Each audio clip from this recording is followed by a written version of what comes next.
The shipping of slaves from Goree lasted from 1536, when the Portuguese launched the slave trade, to the time the French halted it 312 years later. The Portuguese, Dutch, French, and British fought each other over the trade. This is the slave house, Maison de Slaves. The island is just 3 kilometers, nearly 2 miles off the Senegalese coast, and its tiny size made it easy for merchants to control their captives. Before you enter, we can gather here. This is one of the slave houses in Goree Island, one of them, built by the Dutch people in 1776. And men and children, and sometimes in this house, 150 to 200 slaves.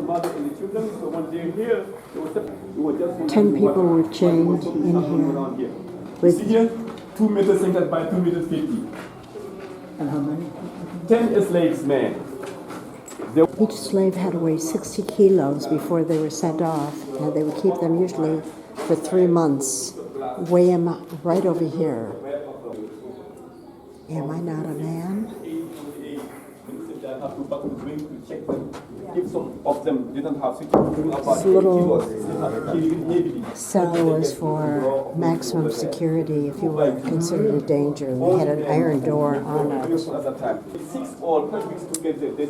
The passage of no return, where they would walk them onto the ships. If somebody died, there were no cemeteries, so they just threw the dead people into the water, which is why they had many sharks around here at that time.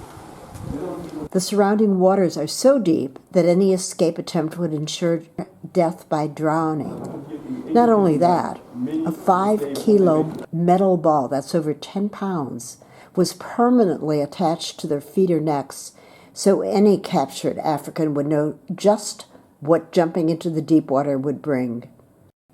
It is important to know that most of the slave capture were by ethnic tribes on the continent, who then sold them to the different nationalities, sometimes for just slave beads, not money. Particular Goree was the closest point to ship slaves to America, Europe, wherever. So even if they were enslaved in Ghana, they would bring them from Ghana to Senegal and then onwards. That gives you an idea how they were chained and packed inside the hall. Among the tribal populations was slavery, in that war captives, pawns, and other dependents were held in subservience by individuals, families, and states. The different kingdoms gathered, exploited, and exported captives.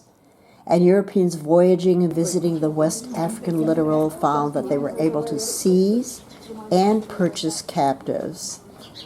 An estimated 600 persons per year were taken from the West African coast between 1450 and 1500. And by 1780, the number of slave exports had multiplied to 50,000 per year.